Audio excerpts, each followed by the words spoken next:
Hoje a gente tem o prazer de receber a doutora Sheila Coelho Soares Lima.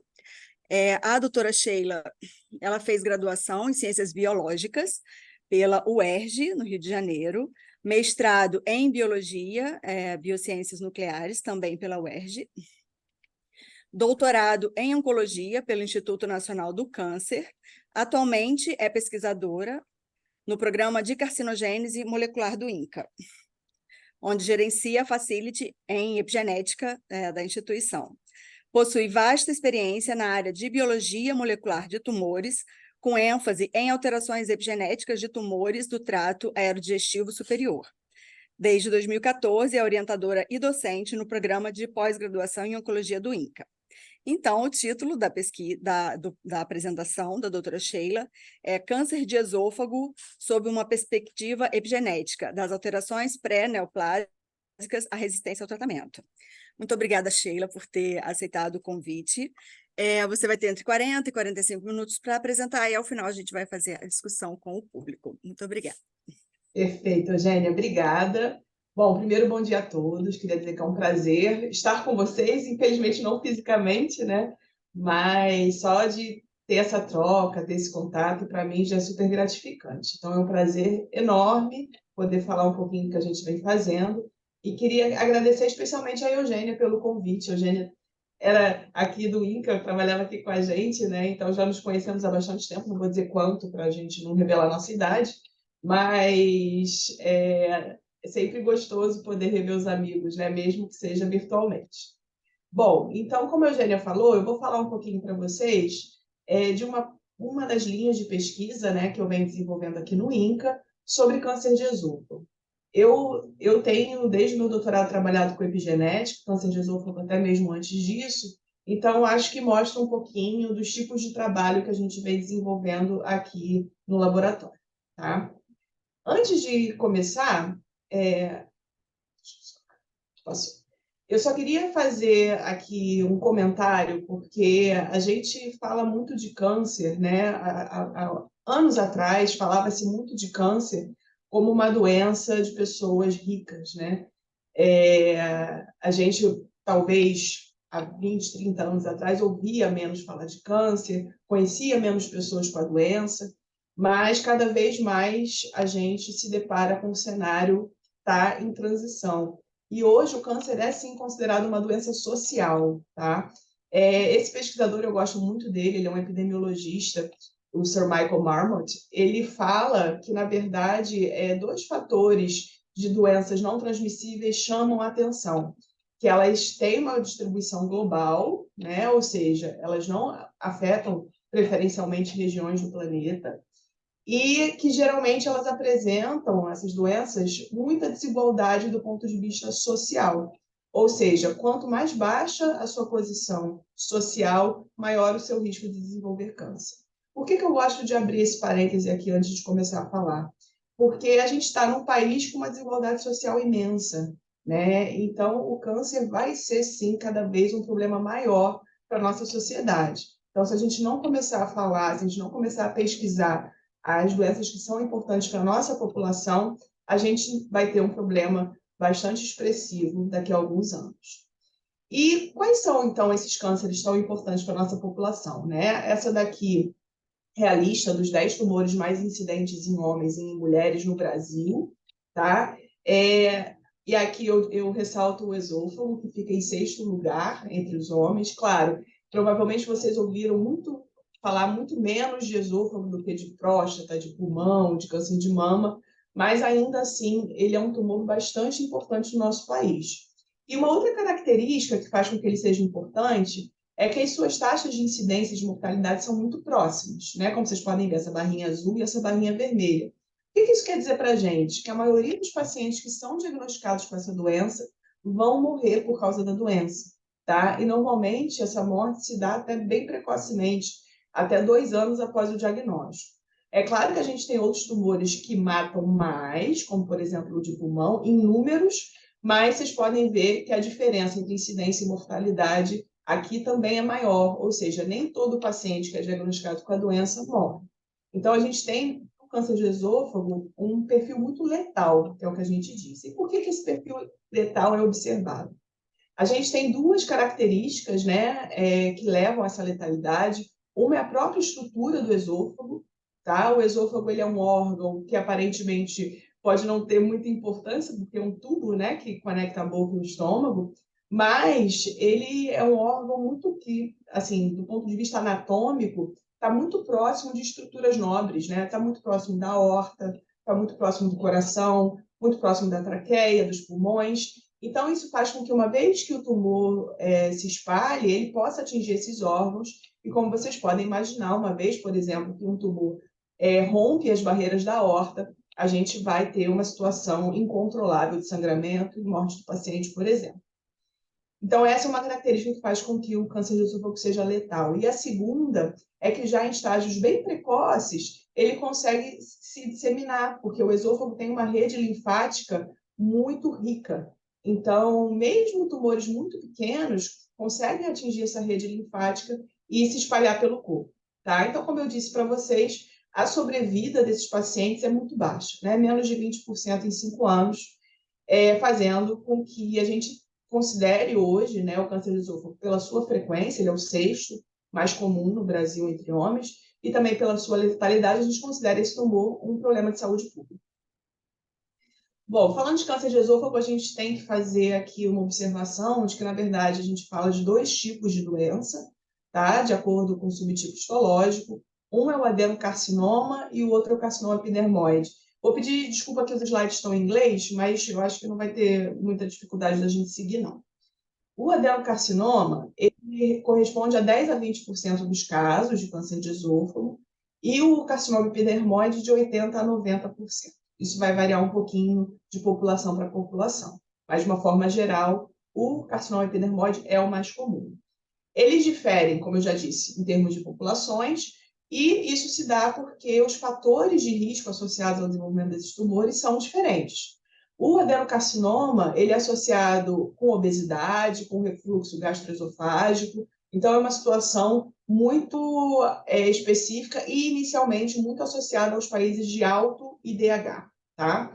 Já o carcinoma epidermoide, ele é associado a uma variedade maior de fatores de risco, como, por exemplo, o consumo de álcool, o consumo de tabaco, de bebidas quentes. Só para vocês terem uma ideia, a incidência de carcinoma epidermoide no sul do Brasil, principalmente em regiões de alto consumo de chimarrão, é mais alta do que no resto do país. Também é associado a deficiências nutricionais e uma higiene oral pobre, tá? Então, todas essas exposições estão muito associadas a um fator socioeconômico, né? E, por isso, o carcinoma epidermoide é muito mais comum em países de baixo e médio IDH, como o Brasil. Tá? Então, aqui no nosso país, o carcinoma epidermoide chega a corresponder a 90% dos casos. Bom, falando um pouquinho da história natural da doença, essa é uma doença, assim como a maioria dos cânceres, que tem um desenvolvimento lento e progressivo, tá? Então, a partir da exposição por anos ao álcool e ao tabaco, por exemplo, que são os principais fatores de risco aqui no Brasil, tirando no sul, né, que a gente tem a adição do chimarrão, mas após anos de exposição ao álcool e tabaco, a mucosa, o epitélio do esôfago, ele vai sendo submetido a insultos, né? Isso vai fazendo com que células comecem a acumular as primeiras alterações moleculares, como essas células aqui em laranja. Por que eu estou chamando a atenção disso? Porque essas células, elas podem até parecer morfologicamente normais, mas esse acúmulo das primeiras alterações moleculares faz com que elas se tornem mais aptas a se transformar, mais aptas a formar um tumor. Então, a realidade para um câncer de esôfago é que, na verdade, a maioria dos pacientes vão desenvolver múltiplos tumores. Por quê? Porque a gente tem diferentes trechos desse epitélio passando por esse processo de malignização ao mesmo tempo, tá? Então, esse é um outro desafio, né? Porque uma vez que mesmo que a gente tenha um tumor localizado que possa ser removido facilmente, esse paciente precisa ser acompanhado, porque outros trechos, do esôfago podem vir a se transformar também. Então, é uma doença difícil da gente caracterizar e é uma doença difícil da gente tratar. Por isso que eu trouxe aqui um pouco do que a gente vem fazendo em termos de alterações epigenéticas, tanto para a caracterização desse tumor, quanto para as opções terapêuticas que a gente pode ter para esse tipo de câncer. Bom, quando a gente fala em alteração molecular, eu acho que a primeira coisa que vem na nossa cabeça, geralmente, são alterações genéticas, né? E eu vou explicar por que as alterações genéticas não foram tão interessantes assim no estudo do câncer de esôfago. Na verdade, a gente só tem um gene em câncer de esôfago que é frequentemente alterado, que é o TP53, né? Frequentemente mutado. Esse é um gene supressor de tumor, que é mutado na maioria dos cânceres. Então, ele não é um gene exclusivo, né? Cuja alteração é exclusiva do câncer de esôfago.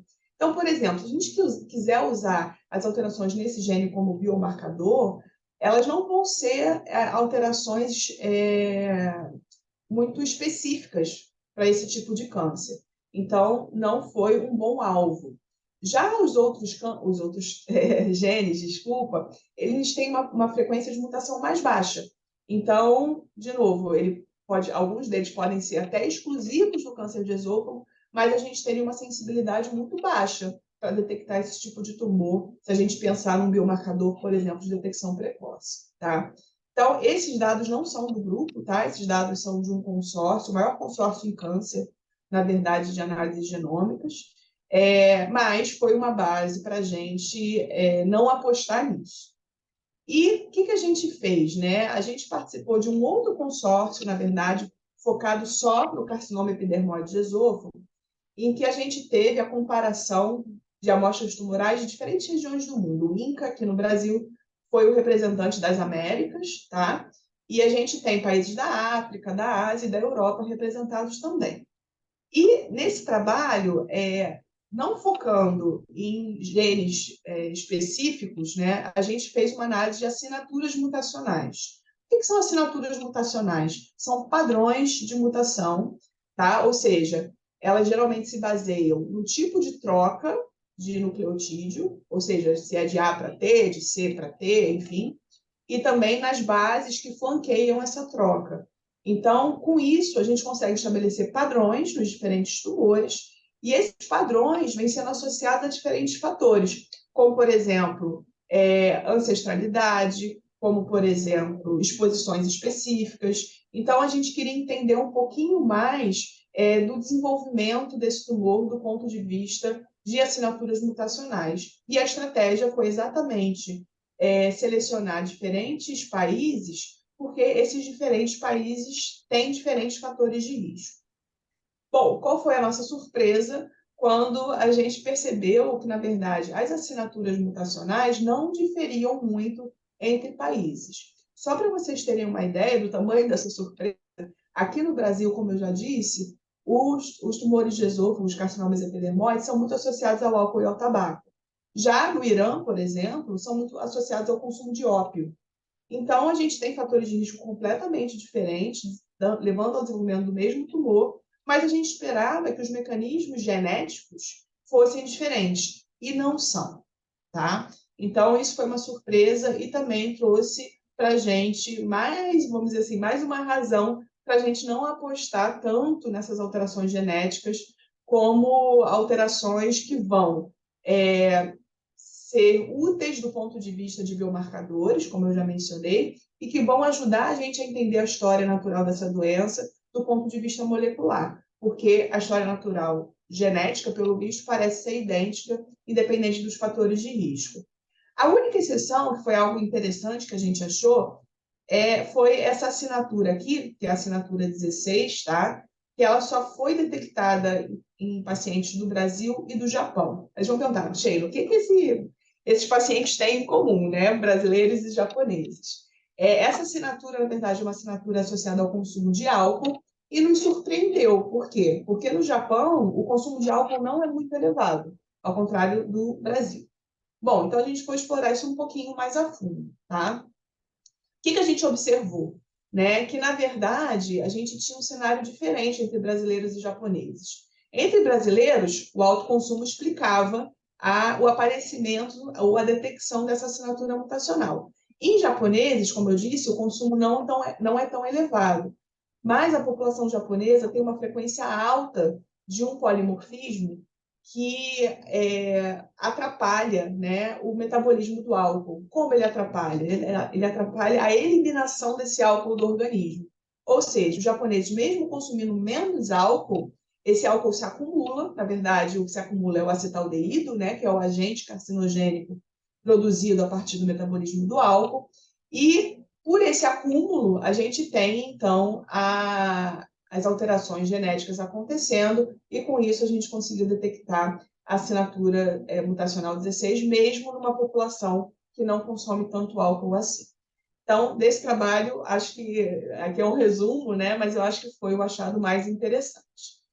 Então, tudo isso que eu falei para vocês até agora fez com que a gente focasse mais nas alterações epigenéticas, né?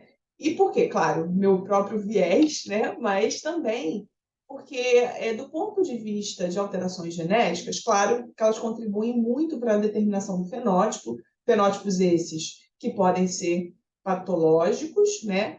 Mas uma questão bastante limitante das alterações genéticas é que elas não são reversíveis, né? Uma vez que uma mutação, por exemplo, é estabelecida, você não consegue reverter essa mutação. Já as alterações epigenéticas são também influenciadas pelo ambiente, são associadas ao estabelecimento de fenótipos e de doenças, mas elas são reversíveis. Lembra que eu falei para vocês que, além de tentar entender o desenvolvimento da doença, a gente está interessado também em identificar novas opções terapêuticas? Pois é, se as alterações epigenéticas fossem importantes, né, como a gente vai ver aqui durante a apresentação, talvez elas fossem um alvo interessante, inclusive para o desenvolvimento de terapia. Mas a gente vai chegar lá. E por que isso, né? Por que todo esse alvoroço, vamos dizer assim, em relação à epigenética? Bom, eu não sei se vocês sabem, né? Não sei qual é a familiaridade de vocês com o tema, mas epigenética é um termo usado para definir alterações moleculares herdáveis, tá? Que afetam a expressão gênica e, portanto, afetam o fenótipo, mas não afetam a sequência de bases do DNA. Então, a única diferença para a alteração genética seria essa, né? A gente não tem mudança na sequência de bases. E, como vocês podem imaginar, essas alterações, por regularem o fenótipo, elas vão estar muito associadas à identidade celular. Todas as células têm o mesmo genótipo, né? Mas cada célula faz uma coisa. E isso é mediado por epigenética. E esses mecanismos, né, também são sensíveis, são a principal forma das células responderem a estímulos, tá? E também das células se adaptarem. Então, se a gente pensar no contexto de câncer, né, quando a gente tem perturbações epigenéticas, a gente vai ter perturbações da identidade celular.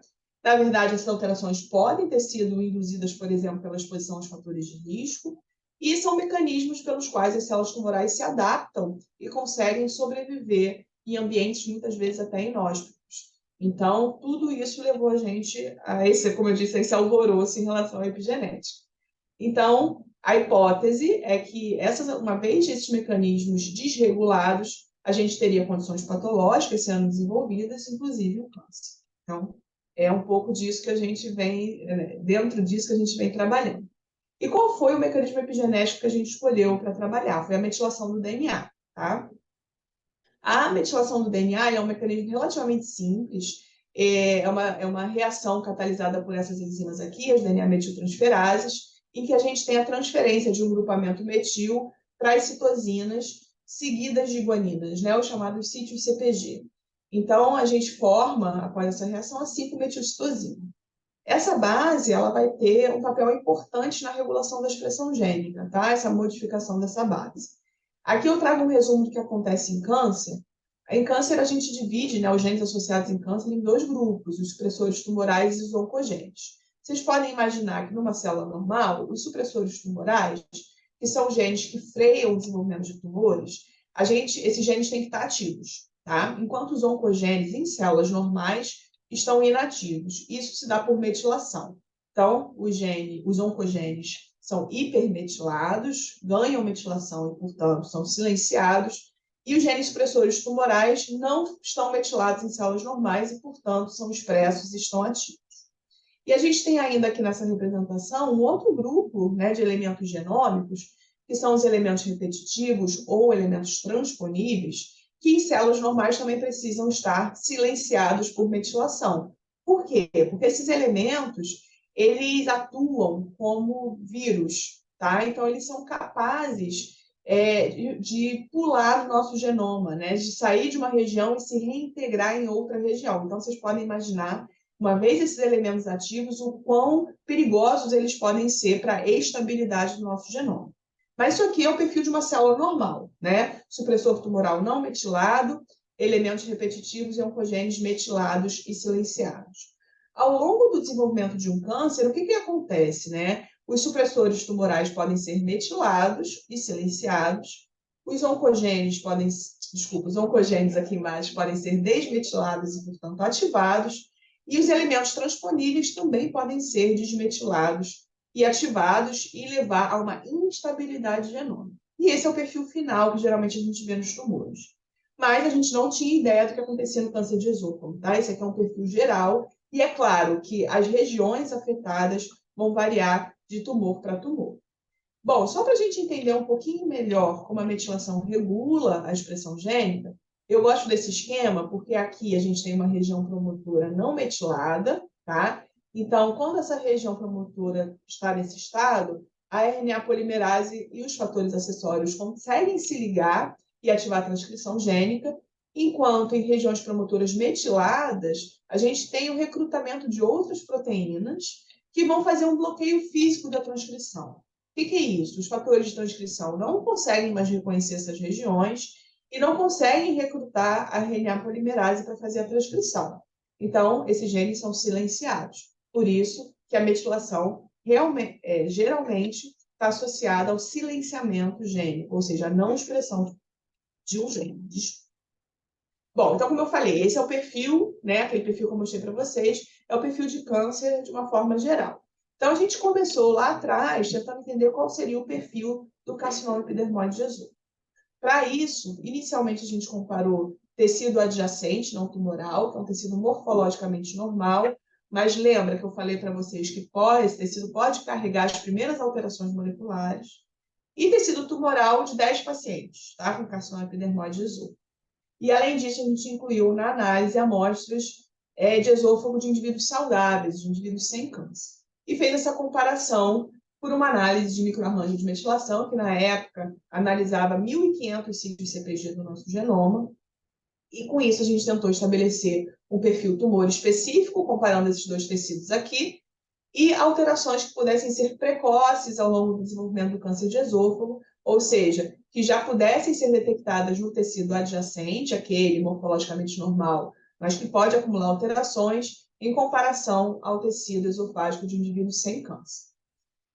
E o que a gente viu, né? A gente viu que, de acordo com o perfil de metilação, a gente tinha um agrupamento das amostras tumorais e um agrupamento das amostras morfologicamente normais, tanto o tecido adjacente de pacientes com câncer, quanto o tecido esofágico de indivíduos sem câncer. E quando a gente comparou essas regiões diferencialmente metiladas, quer dizer, os genes associados a essas regiões, a gente identificou duas principais vias, tá? A inflamação e a adesão celular. Eu não falei antes para vocês, mas o carcinoma epidermoide de esôfago é um tumor bastante associado ao processo inflamatório. Então, para a gente, foi bastante interessante ver que essa alteração do processo inflamatório poderia ser mediada por alterações epigenéticas. E uma outra questão é que o epitélio esofágico, como qualquer epitélio, ele segue uma hierarquia muito bem definida do ponto de vista de adesão e diferenciação celular. Então, mais uma vez, uma via que precisava ser alterada durante a carcinogênese, né, para perder essa estrutura do epitélio, também podia ser alterada por alterações epigenéticas. Em seguida, a gente deu uma olhada no perfil geral de promotores, tá? Então, a gente viu um aumento progressivo da metilação de promotores, sendo, claro, os níveis máximos atingidos na amostra tumoral. E, por outro lado, os elementos repetitivos, elementos transponíveis, perdem metilação ao longo do processo de carcinogênese.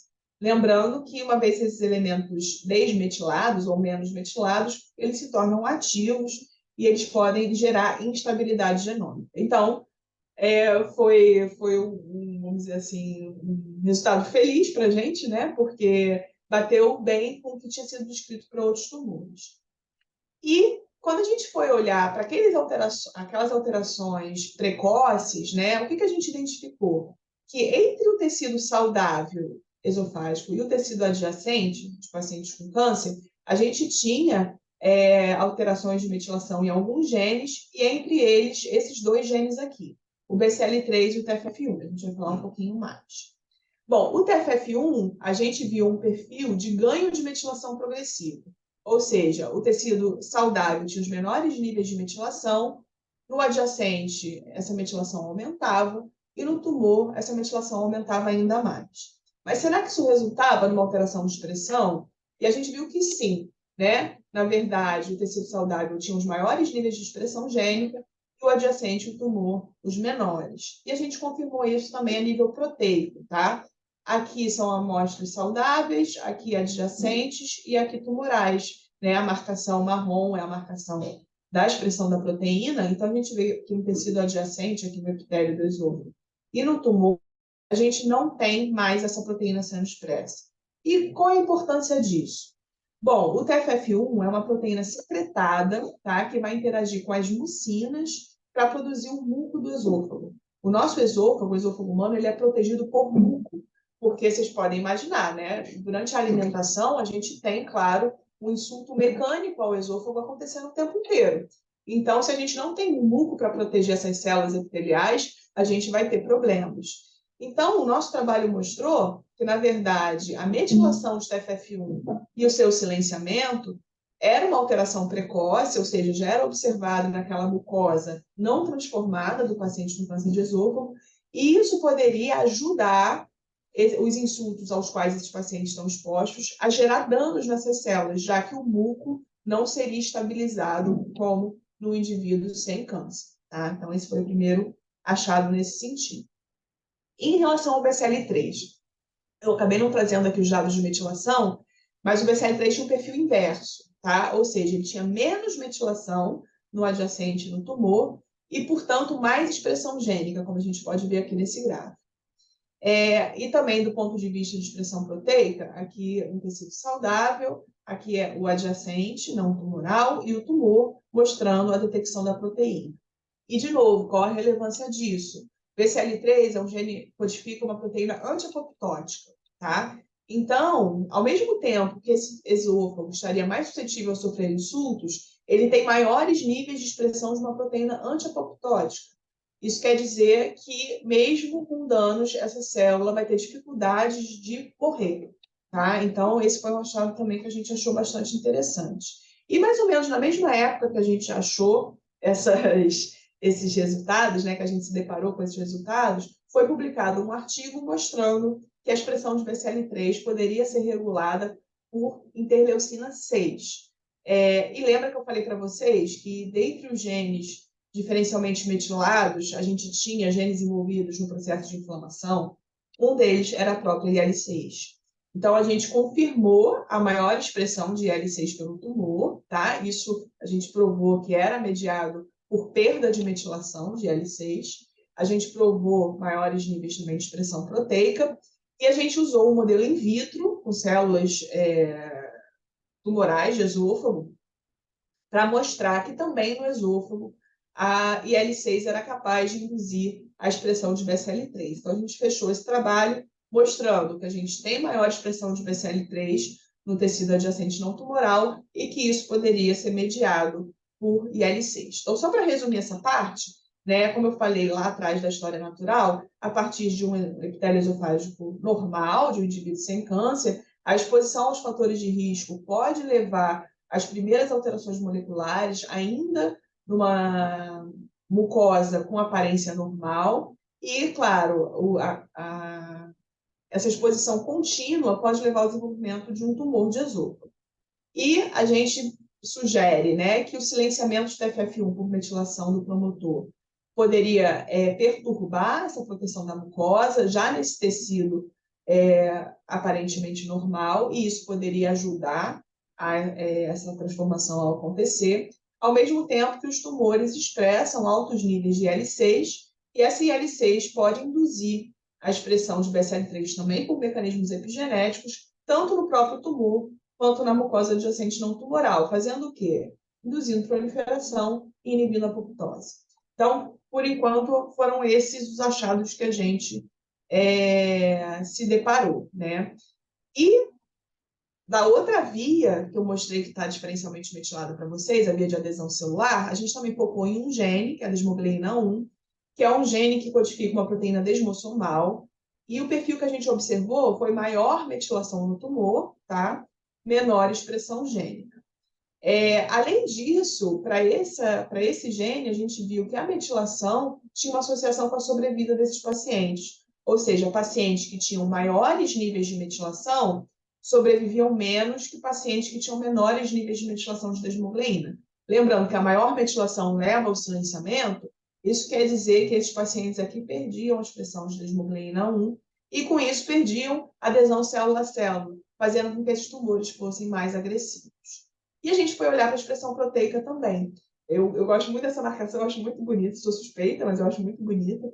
A gente viu que no epitélio esofágico ainda normal, a gente tem uma marcação mais citoplasmática nas células da camada basal, e as células mais diferenciadas do esôfago, elas passam a ter uma expressão membranar, tá? E que no tumor isso vira uma bagunça.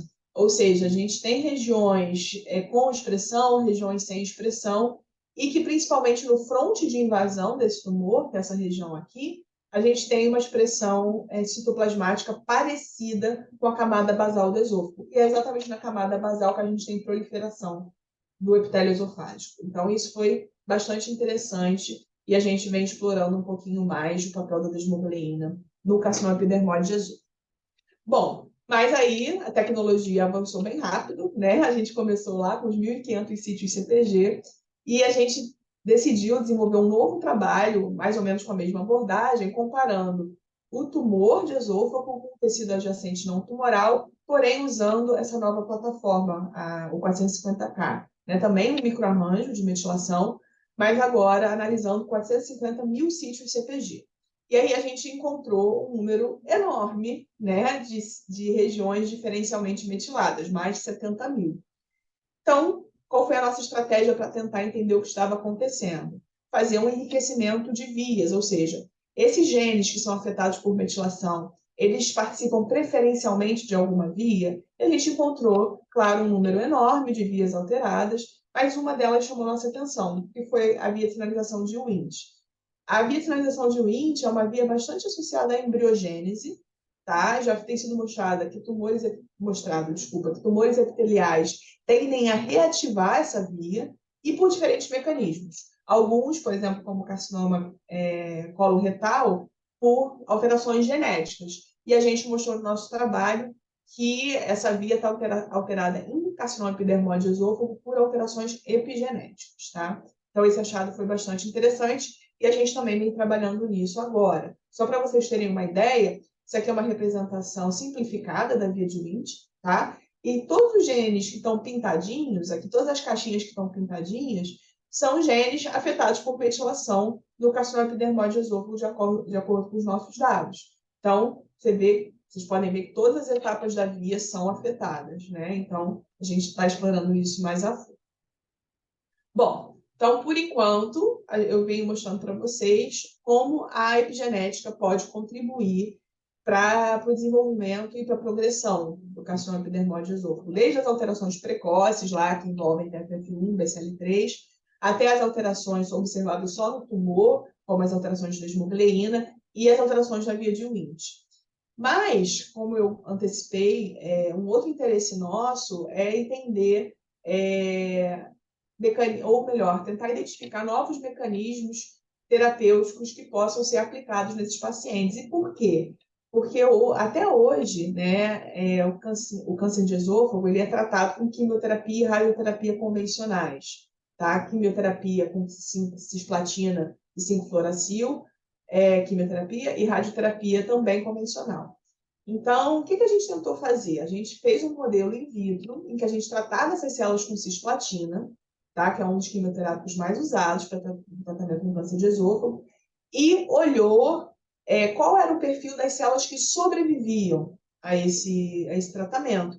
Por quê? Porque, como eu falei, esses tumores são tratados assim e eles são muito resistentes a esse tratamento, de uma forma geral, falando aí no paciente mesmo, tá? Mas a gente usou o modelo in vitro para tentar entender isso. Fez, então, a comparação de células não tratadas com células tratadas, aqui são duas linhagens diferentes, de carcinoma epidermoide de esôfago, e a gente foi fazer uma análise de metilação parecida com a segunda que a gente fez, ou seja, cobrindo os 450 mil sítios CTG. E, para nossa surpresa, dentre os genes afetados, a gente tinha uma representação da via de Wnt, de novo. Tá? Então, a via de Wnt não só parece estar associada à progressão do câncer de esôfago, mas também à resistência terapêutica, como vocês podem ver aqui nas setinhas mais grossas, tá? Então, isso foi um achado bastante interessante para a gente também, principalmente se a gente pensar que, do ponto de vista de explicações para a heterogeneidade que a gente vê dentro de câncer, né? Essa heterogeneidade é muito associada à resistência ao tratamento, mas uma das causas dessa heterogeneidade pode ser vamos dizer, a variedade de alterações genéticas e epigenéticas, o próprio microambiente, por exemplo, o microambiente inflamatório que a gente viu, mas também a presença de células tronco-tumorais nesse tecido, tá? Nesse tumor. E foi para aí que a gente foi olhar agora. Por quê? Porque as células tronco-tumorais, elas têm ativação de vias de sinalização muito parecidas com uma célula tronco normal. E dentre essas vias, spoiler, a gente tem a via de Wnt. Então, a gente foi olhar isso um pouquinho mais a fundo. Aqui só para mostrar para vocês, né, que essas células tronco-tumorais, elas são associadas à resistência ao tratamento porque elas são células que têm um melhor reparo de DNA, tá? Elas são células que conseguem expulsar os quimioterápicos de dentro delas, além de outras características. Então, a gente pegou um set de marcadores, tá? De célula-tronco tumoral de esôfago e verificou se aquelas células que resistiam ao tratamento com cisplatina tinham esses marcadores. A gente viu que sim, tá? Em todas as condições testadas de tempo, a gente viu que células que resistiam ao tratamento com cisplatina tinham marcadores de células-tronco tumorais nas duas linhagens testadas. Então, o que isso quer dizer para a gente? Aquelas células que resistem ao tratamento com cisplatina provavelmente representam uma população de células tronco-tumorais. Mas será que, se a gente usar um outro mecanismo de isolamento ou de enriquecimento de célula tronco-tumoral, que não o tratamento com quimioterápico, a gente conseguiria ver o mesmo perfil epigenético? E a gente desenvolveu um outro modelo, que é o modelo de crescimento em ausência de aderência, lembrando que são células epiteliais, elas precisam de aderência para proliferar. Então, a célula que prolifera em ausência de adesão, elas são células mais plásticas, né? Elas são células mais adaptáveis. Então, elas são células com perfil mais tronco. Então, a gente usou esse modelo. A gente comprovou que essas células expressavam, essas aqui são as barras em laranja, tá? Elas expressavam maiores níveis dos marcadores de células-tronco, e a gente fez também a comparação por microarranjo do perfil de metilação das células parentais com as células das esferas, né? As células enriquecidas em células-tronco tumorais. E, novamente, a gente viu a via de Wnt afetada por metilação. Beleza, então a gente vê a via, quando a gente utiliza amostras humanas, a gente vê a via de Wnt alterada por metilação. Quando a gente usa o modelo in vitro, em que a gente trata com cisplatina e observa o perfil das células que sobrevivem, a gente vê alterações na via de Wnt por metilação. E quando a gente usa uma metodologia de enriquecimento de célula-tronco tumoral, essas células também apresentam uma ativação da via de Wnt por alterações de metilação do DNA. Então, parece que a via de Wnt regulada, a desregulação da via de Wnt por epigenética é um mecanismo importante nesse sentido. Então, o que a gente apostou, né? Bom, então, se essas células elas estão sendo capazes de resistir à terapia por mecanismos epigenéticos, e os mecanismos epigenéticos são reversíveis, será que, se eu interferir nesses mecanismos, eu consigo reverter essa resistência? E a gente usou um tratamento com agente desmetilante, tá? que é isso? É um inibidor daquelas enzimas que eu falei para vocês, que fazem a metilação do DNA, as DNA-metiltransferases, e que levam à desmetilação do DNA ao longo das divisões celulares. Então, a gente usou esse tratamento, que vem sendo mostrado na literatura, que é um tratamento que tem como alvo as células tronco-tumorais, o que foi bastante interessante para a gente, e que também poderia ativar uma resposta do sistema imune, além de levar a célula tumoral à morte, poderia levar uma resposta do sistema imune para reconhecer essa célula tumoral. Como? Lembra que eu falei para vocês dos elementos transponíveis, tá? Tudo aqui está interligado. Esses agentes desmetilantes levam a uma desmetilação do DNA no genoma todo, inclusive nessas regiões, tá? De elementos transponíveis. E esses elementos, quando eles são expressos, eles produzem RNAs de dupla fita, que são reconhecidos como vírus pela nossa maquinaria de defesa da célula. Então, ou seja, essa célula poderia ser levada à morte citotóxica, né, pelo tratamento com esse agente, poderia levar à ativação desses elementos, fazendo com que essa célula se comporte como uma célula infectada e seja reconhecida pelo sistema imune. E, além disso, tem como alvo as células tronco-tumorais. Por quê? Porque as células tronco-tumorais, elas usam muitos mecanismos epigenéticos como mecanismos de adaptação, como eu tinha dito anteriormente. Então, para a gente foi assim, jackpot, né? Vamos lá, bingo, talvez isso funcione. E qual é a estratégia para a gente testar isso, né? A gente usou um modelo de diluição limitante, que a gente plaqueia números muito limitados de células e vê se essas células são capazes de formar uma nova população celular aqui em condição de aderência, tá? Se essa célula, quanto mais célula-tronco a gente tiver naquela população original, menos células a gente vai precisar plaquear para formar de novo aquela população. Por quê? Porque a célula-tronco tem a capacidade de proliferar e de formar uma nova população celular. E a gente fez esse teste, né, com as linhagens de esôfago tratadas com agente desmetilante. Aqui são as células não tratadas, em vermelho, então a gente precisava de um número muito pequeno de células para poder crescer ou levar à formação de uma nova população celular. E quando a gente tratava com agente desmetilante, a gente aumentava muito o número de células que a gente precisava para estabelecer essa população celular. O que isso quer dizer para a gente? Que a gente diminuiu, a gente depletou as células-tronco nesse modelo, né? A gente não tem mais tanta célula-tronco, por isso a gente precisa de um número muito maior de células para levar à formação dessa nova população celular, certo? Então, para resumir, né, estou quase acabando, a gente, dentro da história natural, né, do carcinoma epidermoide de esôfago, a gente mostrou a hipermetilação de TFF1 e seu silenciamento já no tecido adjacente não tumoral, ou seja, em células morfologicamente normais. Essas células também têm hipometilação de BCL3 e aumento da expressão desse gene. E no tumor, a gente observou uma hipometilação e aumento de expressão de IL-6, que pode ser um dos mecanismos pelos quais a gente tem a indução de BCL3, desculpa. Também vimos uma hipermetilação de desmogleina 1, que levou a uma mudança do seu padrão de expressão e a uma maior agressividade do tumor. E também uma desregulação da via de Wnt. Essa desregulação da via de Wnt não apenas como um mecanismo de progressão do tumor primário, mas também como um mecanismo de resistência à quimioterapia, né? Já que as células que sobreviviam ao tratamento com cisplatina tinham também uma desregulação epigenética da via de Wnt.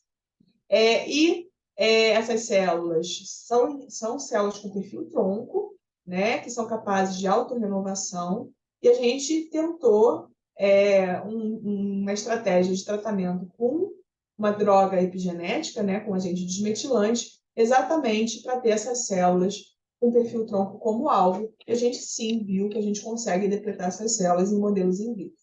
A próxima etapa agora é que a gente está investindo no desenvolvimento de modelos in vivo para testar a nossa hipótese, tá?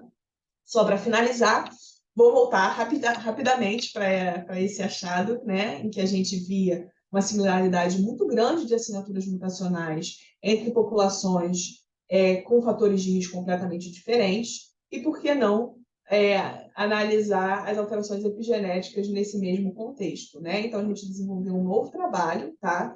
Com mais ou menos as mesmas populações, De novo, o Brasil foi o representante das Américas nesse estudo, só que agora a gente não estava olhando para as alterações genéticas, desculpa, mas sim para as epigenéticas. E, para nossa surpresa, a gente consegue diferenciar, né, o tecido não tumoral do tecido tumoral, mas, de novo, a gente não consegue diferenciar as diferentes populações, né, os diferentes países. Fala assim, caramba, de novo, né, agora a gente está olhando para um mecanismo que é completamente suscetível à exposição ambiental e ainda assim a gente não consegue ver diferenças.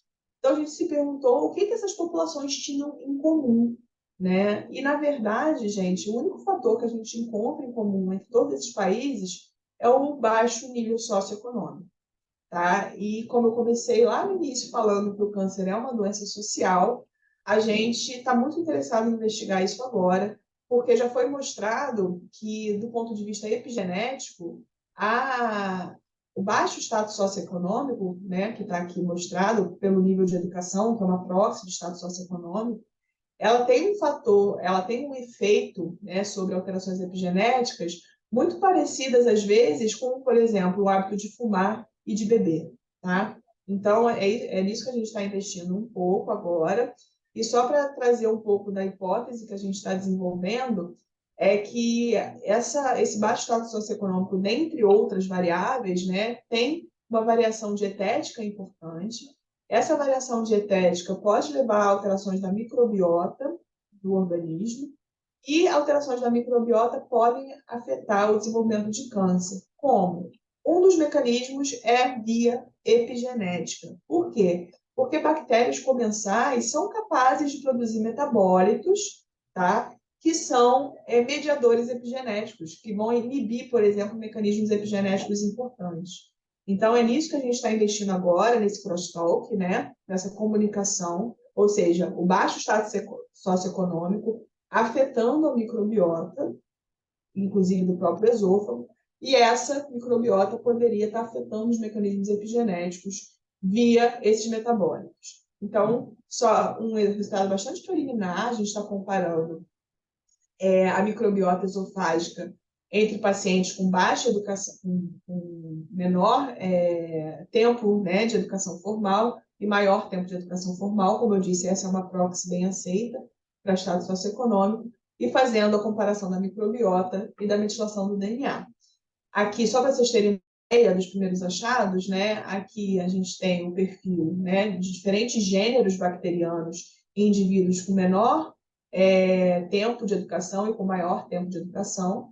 Os com maior tempo têm uma variedade maior, uma riqueza maior, né, de diferentes bactérias, o que tem se provado benéfico.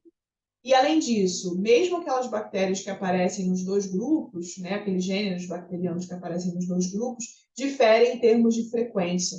Ou seja, aqui é o tecido normal, tá, de pacientes com câncer de esôfago, e aqui o tecido tumoral, mostrando um perfil bastante semelhante, ou seja, quanto maior a educação do indivíduo, maior o número de gêneros bacterianos detectados no esôfago, no tumor esofágico aqui, no caso, e também a frequência, né, de cada um desses gêneros varia, tá? A abundância de cada um desses gêneros varia.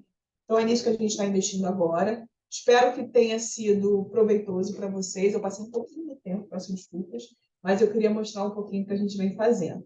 Queria agradecer muito aos nossos colaboradores, né, aqui no INCA, na UERJ, na Agência Internacional de Pesquisa sobre o Câncer, e em especial essas duas moças aqui, a Marcela e a Isabela, que foram as duas alunas que desenvolveram, que geraram grande parte dos resultados que eu mostrei aqui para vocês hoje, tá? Elas não estão mais aqui no laboratório, seguiram aí as suas vidas, mas sempre, uma vez aluna, sempre aluna, né? Então, eu, pelo menos, me considero para sempre aluna. E foram muito importantes para o desenvolvimento desse trabalho. E, claro, ao grupo como um todo, essa foto já está um pouquinho defasada, mas o grupo de epigenética de tumores do INCA. E deixo aqui meu contato para, se vocês tiverem alguma dúvida, alguma sugestão e quiserem trocar ideia também. Muito obrigada.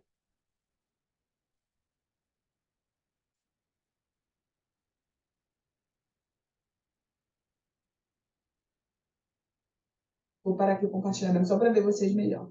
Não estou te ouvindo. Não falei não. Ah, tá. Agora eu estou te ouvindo. Então, muito obrigada, Sheila, pela apresentação. Como sempre, foi muito boa.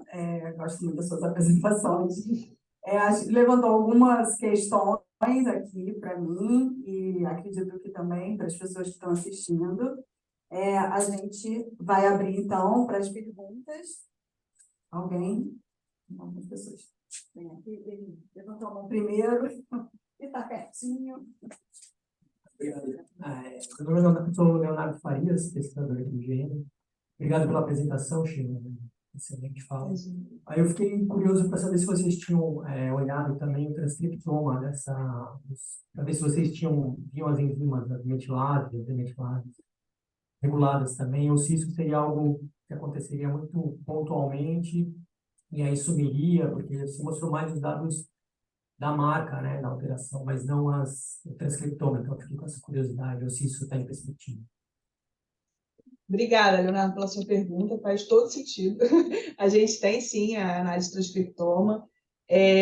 Uma questão interessante, a gente, quando compara, né, o transcriptoma com o metiloma, quando a gente compara gene a gene, a gente tem dificuldade de encontrar, vamos dizer assim, um número muito grande de associações. Mas quando a gente compara em vias alteradas, a gente sempre encontra as mesmas vias, tá? Então, a gente tem, para as amostras de câncer e de tecido adjacente e de tecido saudável também o perfil global de transcrição, e a gente vê isso, né? Na verdade, por exemplo, a via de Wnt também está com o perfil transcricional completamente afetado, mas não necessariamente, não apenas, né, na verdade, os mesmos genes que são alterados por metilação. Parece que a metilação pode ser vamos dizer assim, um disparador, mas, claro, uma vez alguns genes-chave sendo alterados por metilação e tendo a expressão afetada, outros genes da via acabam sendo alterados, tendo a expressão alterada também. Tá? É isso que a gente tem observado. Obrigada, Sheila. Tem algumas pessoas aqui para fazer perguntas, por favor. Oi, Sheila. Obrigado pela apresentação. Eu acabei anotando 3 perguntas aqui, mas eu vou me concentrar na primeira, que eu acho mais crítica, né? Nós participamos de um estudo durante o pós-doutorado de genética da dengue grave, e nós comparamos dengue clássica com dengue grave e achávamos que raça seria um fator importante. Até encontramos uma maior incidência de dengue grave em pessoas caucasoides do que negrões aqui em Salvador, mas quando a gente incluiu os dados socioeconômicos, demográficos, a gente acabou surpreendido de que muitos dos casos de dengue grave eram brancos porque tinham mais acesso à rede hospitalar. E acaba que a genética fica de fora, que era o objetivo principal do estudo. Então, a minha pergunta é em relação aos seus controles sadios. Quando você compara um tecido adjacente com câncer, né, do mesmo indivíduo, está pareado. Mas e o seu controle? Como foi a seleção dos seus controles? Eu não sei se câncer de esôfago tem uma incidência maior em pessoas mais velhas, as condições socioeconômicas que as pessoas tinham em relação aos casos, como era isso? Perfeito, essa pergunta é importantíssima, né? O controle é sempre a grande dificuldade dos estudos, né? A gente tentou, não, assim, não vou dizer que foi um pareamento 100% em termos de idade, cor de pele, foram os principais fatores que a gente considerou, né? Idade, cor de pele, sexo e idade, cor de pele e sexo. E exposição aos fatores de risco, né? Então, a faixa etária dos pacientes com carcinoma epidermóide de esôfago de 60 anos, a gente tentou incluir pacientes, são mais homens, de cor de pele negra, e que são tabagistas e etilistas, né? Então, a gente tentou sempre parear por esses 4 fatores. Por que eu digo que a gente não conseguiu todos? Principalmente a idade foi uma grande dificuldade, porque indivíduos que para a gente coletar tecido esofágico, a gente precisa fazer uma endoscopia, né? Então, indivíduos que vão fazer uma endoscopia, principalmente mais velhos, eles já têm algum incômodo ou alguma queixa. Então, eles não são completamente saudáveis. A gente tem uma, assim, a faixa etária dos controles é um pouquinho mais baixa, ficou em torno dos 50 anos, mas quando a gente compara, porque existem marcadores epigenéticos de idade, né? Essa diferença de idade de 10 anos nessa faixa etária, dos 50 para os 60, não fez tanta diferença para a gente, né, na nossa casuística. Ou seja, os marcadores epigenéticos de idade estavam muito parecidos. Então, a gente ficou um pouquinho mais tranquilo, mas eu concordo com você, a gente tem uma dificuldade muito grande e tem que ter atenção, sim, nesse pareamento. Principalmente quando a gente fala do estado socioeconômico, né? Uma questão que a gente está tendo, que tem sido um desafio, porque isso que você comentou dos achados de vocês, o estado socioeconômico, ele, na verdade, não é uma variável única, né? A gente está falando de acesso à educação, a gente desculpa, acesso à saúde, a gente está falando de condições, por exemplo, de saneamento básico, a gente está falando de alimentação, a gente está falando de estresse, né? Então, tudo isso a gente está tentando considerar na medida do possível, mas não foi um fator que a gente usou, por exemplo, o pareamento dos indivíduos saudáveis, tá? Ótimo. Eu vou terminar aqui com algumas questões do chat, e a Eugênia também. Aqui, parabéns, a Vanessa. Val, parabeniza pelo trabalho. Aí tem uma questão, você chegou a estudar marcadores da transição epitélio-mesênquima nas células existentes também? Uma pergunta dela. Vanessa, obrigada. Sim, é uma pergunta super interessante. A gente ficou muito empolgado quando viu a via de Wundt, né? E por isso a gente está investindo mais nela. Mas dentre as vias que apareceram diferencialmente metiladas, né, tanto na análise das células que sobreviviam ao tratamento com cisplatina, quanto na análise de enriquecimento de célula-tronco, a gente via a via de transição epitélio-mesênquima também alterada. Então, aí, spoiler para as cenas dos próximos capítulos. Você pescou aí o que a gente está querendo investir em seguida. Mas é uma via muito importante para, a gente sabe, né, para tumores epiteliais, de uma forma geral, principalmente tumores epiteliais que fazem metástase muito cedo, como é o esôfago. Então, a gente tem interesse, sim, só não começou ainda os trabalhos, tá? E ela responde, né, que estão vendo isso nos tumores de mama. Obrigada, tia. Agora, Natália, pode fazer a próxima pergunta. Oi, bom dia. Sheila, excelente. Parabéns pelo trabalho. Eu também tinha uma série de perguntas, vou tentar focar aqui. Talvez eu tenha perdido na sua apresentação, mas não ficou claro para mim se você usou alguma estratégia estatística, por exemplo, para selecionar os seus genes lá na sua estratégia mais antiga, digamos assim, que ainda é uma variedade muito grande de sítios, né? Você usou uma estratégia estatística para selecionar os genes, né? Depois, se você vê também alguma aplicação em termos clínicos, você mostrou que esses achados estão bem iniciais, né? Então, você vê, isso é possível de ser monitorado, enfim, não entendo nada de câncer, muito bem, desculpa, mas se você vê clinicamente a possibilidade de monitorar isso precocemente nos pacientes. E, só por fim, essa discussão que você já teve um pouco com o Calabric, da complexidade das questões ambientais que influenciam as marcas epigenéticas, e se a exposição a agentes poluentes também está na sua gama, e comparando isso entre países desenvolvidos e em desenvolvimento, são fatores conhecidamente carcinogênicos, né? Então, enfim, vou parar por aqui as perguntas, mas muito obrigada. Natália, obrigada pelas suas perguntas. Tentando aí responder a primeira, sim, a gente aplica, né, cortes estatísticos. Quando a gente faz uma análise dessas em larga escala, o que acontece? Né? A gente tem um número muito grande de comparações. Então, usar aquele famoso P menor que 0,05 não é suficiente, né? Se a gente pensar que 5% das nossas observações podem ser falsas. Então, a gente usa o que a gente chama de valor de P ajustado, né? Em que a gente ajusta exatamente pelo número de comparações. Fazer uma comparação é uma coisa, fazer 1.500, 450 mil é outra coisa. Então, a gente ajusta esse valor de P, e o valor de P ajustado, o corte, né, que a gente usou, foi menor que 10 a menos 3, tá? Para as duas análises. Então, essa era a primeira pergunta. A segunda, eu agora esqueci qual a segunda. Peço desculpas. O monitoramento precoce, né? Sim, perfeito. Perfeito. Sim, a gente está desenvolvendo um trabalho com marcadores epigenéticos em plasma, tá? Por quê? Essas células tumorais, elas liberam, né, material genético na circulação, e já foi mostrado que as alterações de metilação, elas são um bom alvo para essa detecção, porque elas são tecido específicas, né? Então, elas são, por exemplo, tumores específicos, e a gente consegue, coletando o sangue do indivíduo, detectar essas alterações. A gente tem um trabalho que está em andamento para... Eu nem trouxe aqui porque a gente ainda está na fase de padronização, da avaliação, e o nosso foco é tentar desenvolver um teste exatamente de diagnóstico precoce. Claro que não um teste populacional, porque, apesar de ser um tumor frequente na população, é uma doença rara, né? Então, um teste populacional não teria custo-efetividade. Mas em grupos mais suscetíveis, né? Por exemplo, tabagistas e etilistas pesados, né? Com idade acima de 50 anos. E a gente tem uma situação bastante interessante, que é que pacientes com câncer de cabeça e pescoço, eles desenvolvem segundos tumores primários, não é metástase, tá?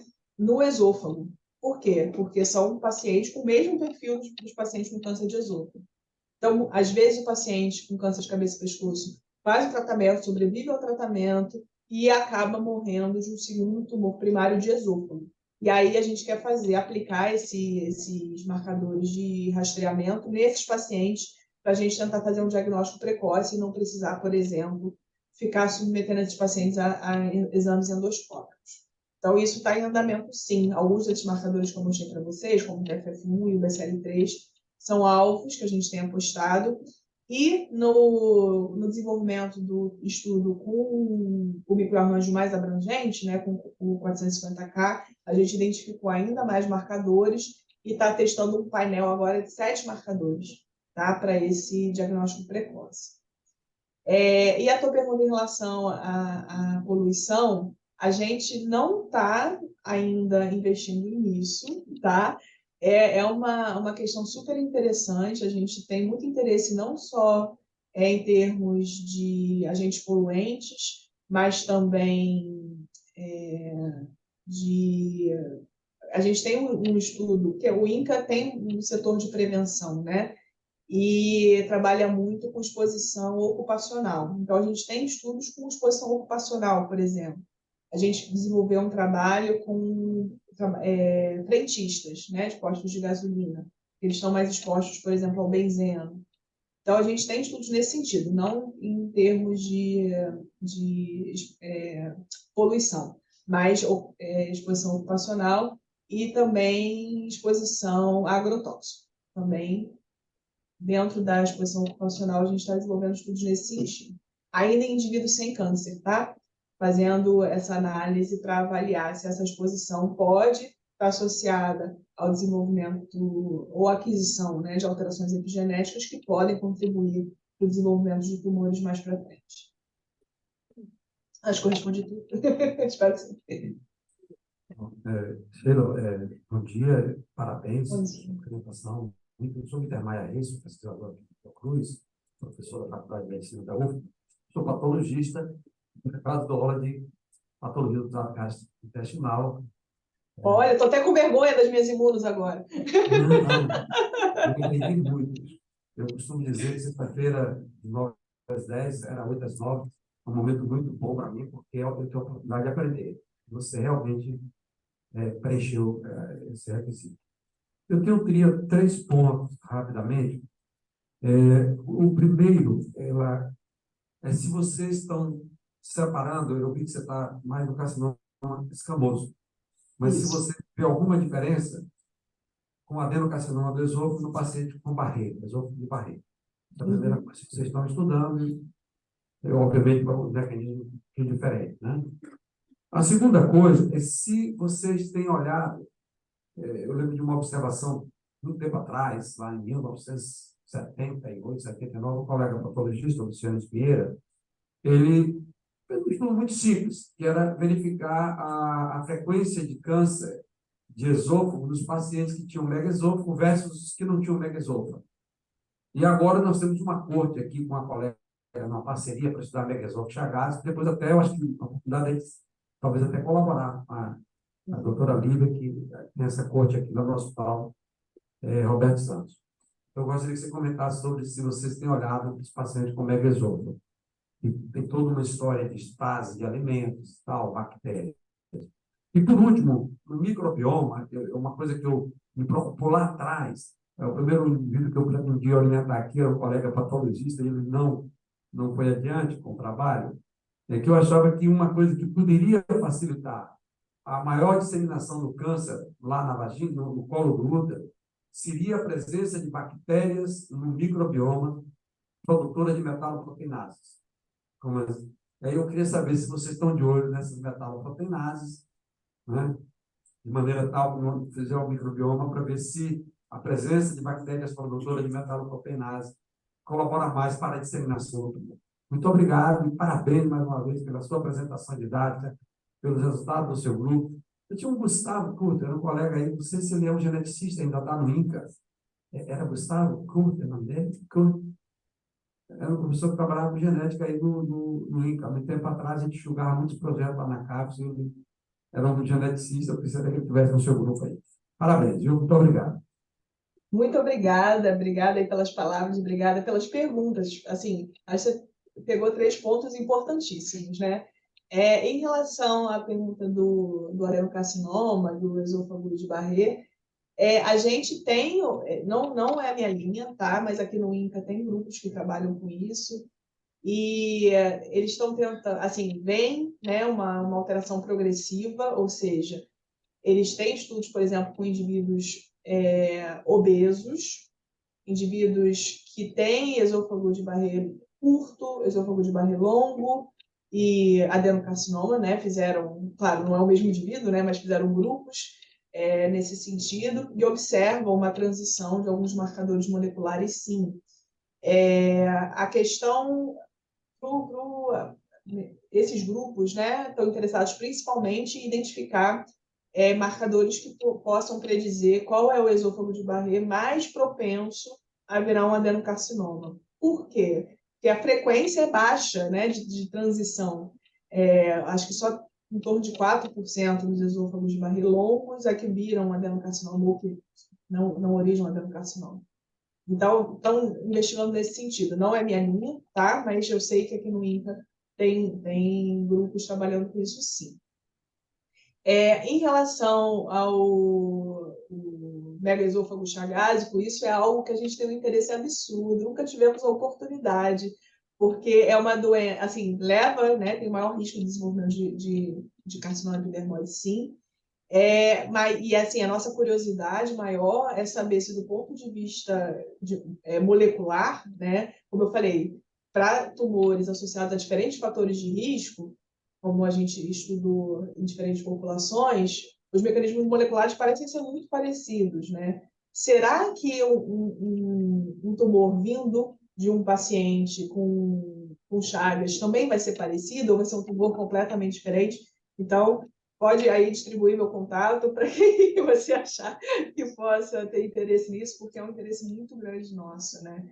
A gente já, aqui no Rio, não é comum, né? Chagas não é uma doença comum, e a gente ainda não conseguiu fazer essas pontes, mas é uma pergunta super interessante. Para tentar entender se do ponto de vista... Claro, a gente sabe que do ponto de vista de história natural é diferente, né? Mas do ponto de vista molecular se passa pelos mesmos processos. E a última, em relação à microbiota, por enquanto, a gente está fazendo uma análise bem, vamos dizer assim, às cegas. O que é isso? A gente está sequenciando, basicamente, né, todas as bactérias lá que a gente encontra no tecido esofágico. A primeira questão, eu lembro que quando eu comecei esse trabalho, eu fui muito criticada. Eu falei assim, você vai olhar a bactéria no esôfago? Eu falei assim, eu imagino que tem uma microbiota lá também, né? A gente está falando de trato gastrointestinal. Se tem no intestino, tem na boca, tem no estômago, coitado do esôfago, porque é só ele de fora, né?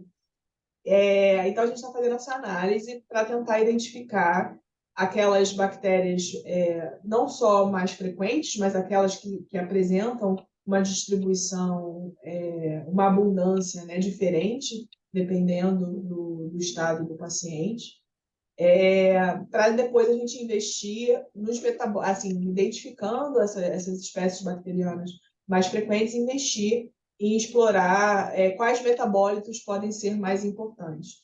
Mas não só esses metabólitos que eu mostrei no esquema rapidamente, que são mediadores epigenéticos, são importantes, mas você está certíssimo, essas metaloproteinases, elas são um alvo interessantíssimo, a gente vê, a gente detecta, né, a expressão delas, mas a gente não sabe de onde elas estão vindo, né? Elas podem sim estar vindo aí da microbiota e a gente só não pescou isso ainda.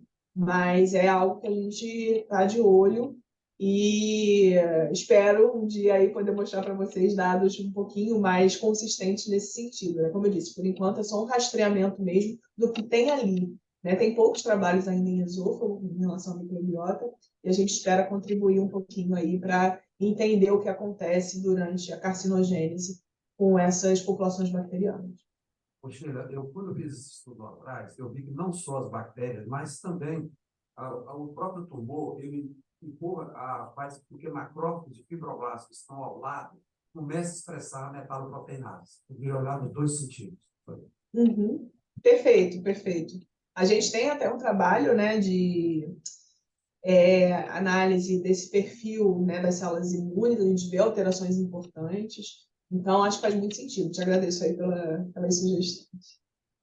Que ótima essa discussão, só, né, interações futuras também, podendo vir por aí. Agora, o Dr. Lucas também vai fazer uma questão para você. Sheila, Lucas Carvalho, da Fiocruz, obrigado pela apresentação, excelente. Minha dúvida é um pouco no gancho em relação à última pergunta de Natália, em relação a talvez uma possível profilaxia. Queria saber da importância realmente da presença do lúpulo e como a gente tem esses pacientes têm aí aquelas tecido adjacente, né, com aquele TFF1 metilado, se existe uma possibilidade talvez de um inibidor de metilação que possa reverter esse quadro e talvez beneficiar o indivíduo a não ter uma lesão futura. Perfeito, Lucas. Obrigada pela pergunta. Assim,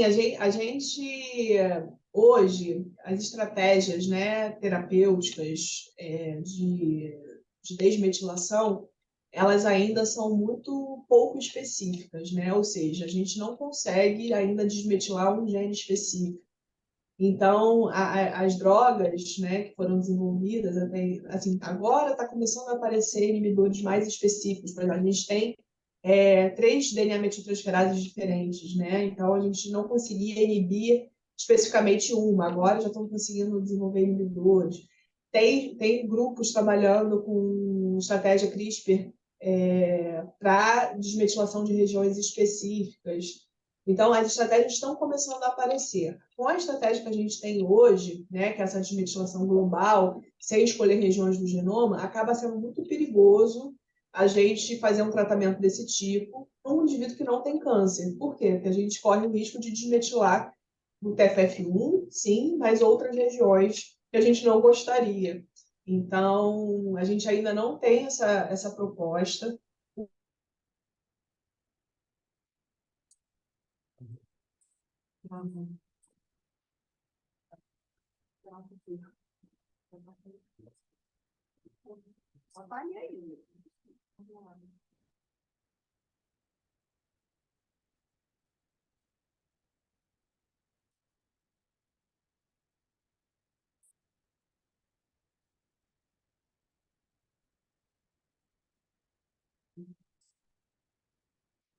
Bem, vamos tentar falar com ela só um minutinho.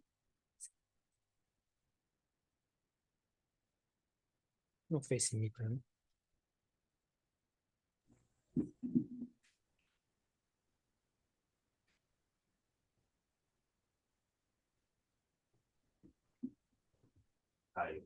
Caiu? Ah, tá. Bem, a gente já está terminando, a gente tinha mais 3 perguntas.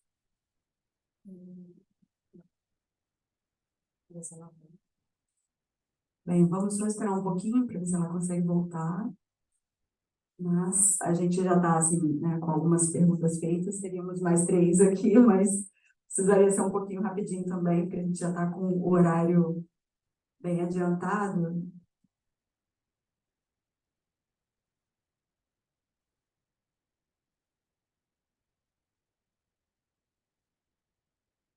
Só vai tentar voltar.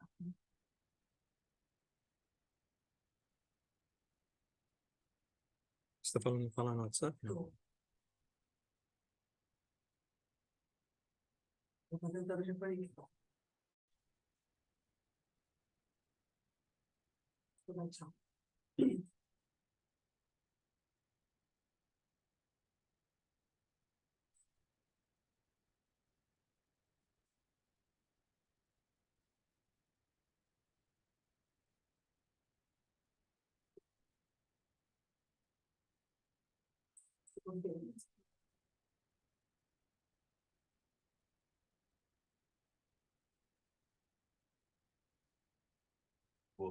Voltou?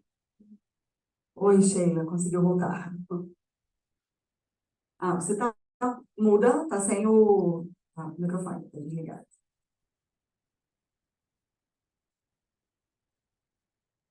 Seu microfone, Sheila. Não consegue falar.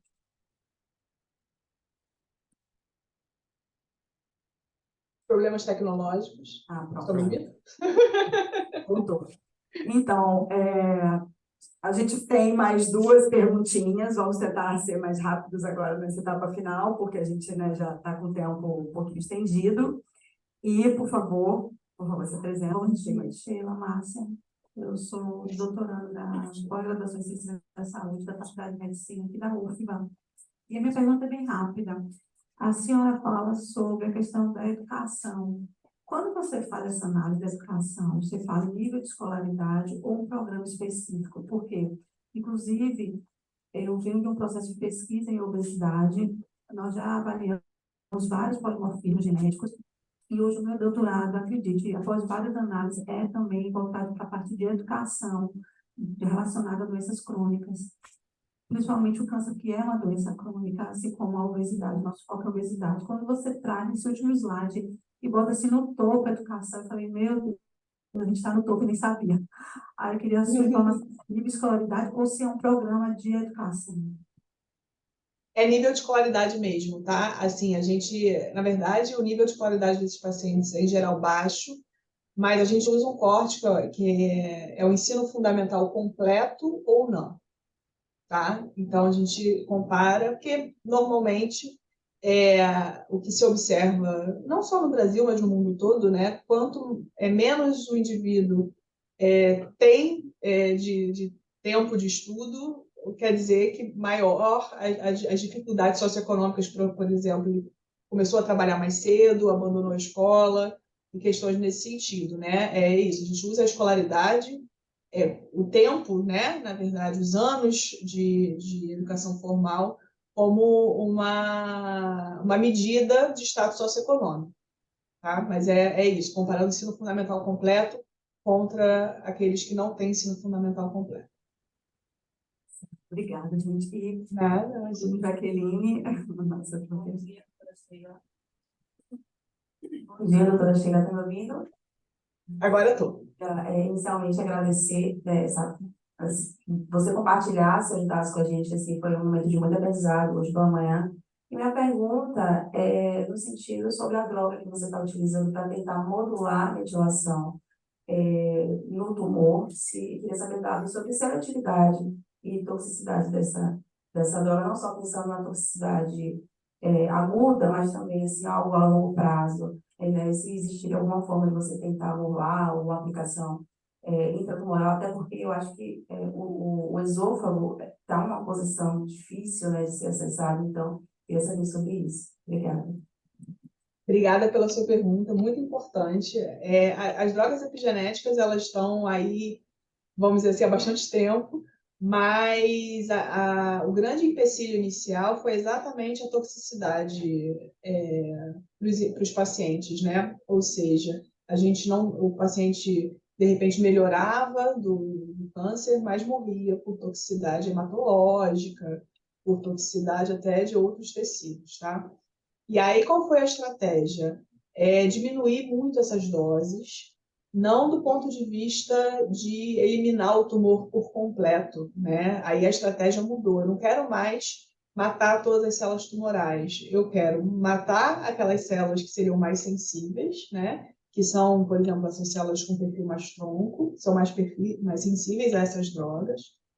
e as outras células tumorais manter sob controle, tá? Então, essa tem sido a estratégia. Por exemplo, essa droga que a gente está usando, a decitabina, ela é uma droga aprovada para alguns tipos de síndrome mielodisplásica para esperar o transplante. Então, é manter a doença sob controle até conseguir um doador, por exemplo. Então, são drogas que já são aprovadas para algumas neoplasias, mas a gente ainda tem muita dificuldade exatamente para tumores sólidos de entrega, né, dessa droga, para não ter essa toxicidade em outros tecidos e órgãos. E aí, tem duas opções, né, de estratégia principais. Uma é a injeção, né? Por exemplo, existem tratamentos até quimioterápicos convencionais que você faz no leito cirúrgico, né? Uma vez esse paciente operando, você banha, né, aquela região com quimioterápico, e isso é uma estratégia que vem sendo explorada também com a droga epigenética. E a outra é usar partículas, né, para entrega específicas no tumor, partículas que expressem ligantes específicos das células tumorais que a gente consiga entregar especificamente. Por enquanto, eu mostrei só o lado bonito da coisa, né, que a gente consegue in vitro fazer essas células responderem ao tratamento, mas a toxicidade é sim um problema. Obrigada, mais uma vez, parabéns. Imagina. Muito obrigada, Sheila. A discussão foi riquíssima. Depois eu faço algumas perguntas, não dá mais tempo. Em off. Gente, muito obrigada a todo mundo que continua presente, aqueles que já estiveram, que estão com a gente no remoto. Bom dia para todo mundo e até mais, Sheila. Até breve. Obrigada mesmo. Foi um prazer enorme. Um beijo. Tchau, um beijo. Tchau.